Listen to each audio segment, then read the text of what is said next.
Fish is really one of the simplest foods to prepare. You know, what's I think important for parents to realize is that in that first 5 years of life, children are developing their taste preferences. In fact, 90% of what children learn about food happens in that first 5 years.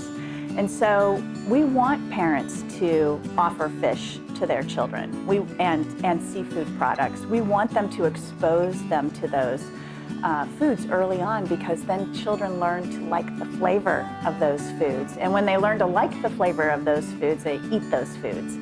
And even if you're a parent that doesn't know how to prepare seafood, even ordering it when you're out is a great first step to getting more comfortable with seafood.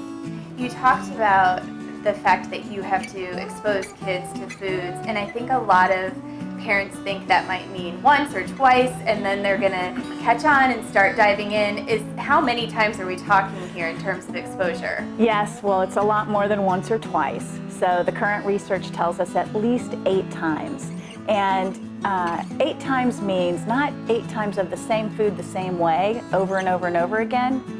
Use flexibility and variety when you're offering seafood. Prepare it in different ways with different flavorings, and allow children to see it in different forms. Other research tells us it can take even longer. It can take 15 times or even up to 50 times.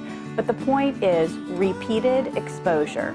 Offering it over and over and over again is the single most powerful thing parents can do to help their children like new foods.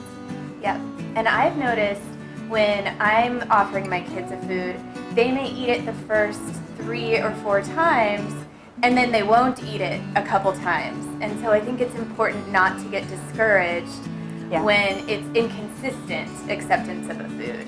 That's a great point, because one of the things that we also know about the research is that parents give up after 2 or 3 times of offering a food that gets rejected. Mm-hmm. And so I want parents to have like a really good fortitude around offering foods and to not give up, just to keep it part of the routine, and know that all that exposure and that repetition eventually will turn into acceptance of that food. Right, even if they're not putting it in their mouth, some good is being done. Exactly, they see it, they smell it, they have to interact with it. That's why I like to encourage parents to do family style meals, because then even children have to pass those foods around and they have to look at them, they have to smell them. They touch the dish, yes, but the food is in. They get exposed.